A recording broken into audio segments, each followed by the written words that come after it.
Sarah White, Blue Monday here at the Moot House. Tell us a little about what's going on here.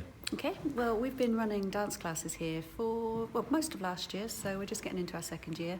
And we teach a dance called Modern Blues, which is dance to the slower end of the music spectrum. So probably steals from most of the dances that you've ever heard of. So a little bit of tango in there, a little bit of jive in there, but basically a fun, friendly dance class that's easily accessible. And is it for everybody, like people who have never danced before? We get quite a random mix of people. We get all ages, we get all abilities. We've got people that have never danced before and have been watching Strictly, would like to come along and give it a go.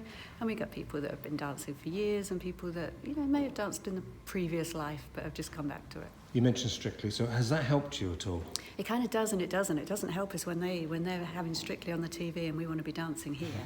But it does raise awareness. People do watch it and want to have a dance, and we're here to help that. And what do people get out of this? More than they expect, I think. A lot of people think they're just going to come along and learn to dance, but actually they get probably the best social life that they've ever had. Get to meet a whole bunch of people that are just out to have a bit of fun, learn something new, and it grows, and it keeps growing. Has dance, as a recreation or a pursuit, has it come and gone? Has it had dips of popularity? And I love the history of dance. Back in the day, my grandparents met at a dance, and I think that was the usual thing. Everyone went off with their chaperones, and they went dancing, and it was the only place to have contact with each other. So it was a real courting thing.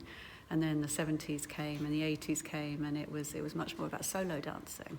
So basically, I think the guys were at the bar, the girls were on the dance floor, and the last two dances, they came on the dance floor together. But we're just getting back to a time of dancing with each other. So it's a partner dance that we do here. And I think it's a real revival. so when people learn how to dance here or do it, do they take it away with them? It's a big scene. Dance is a big scene, so you can dance all over the country. So once you learn some basic steps, you can dance all over the country.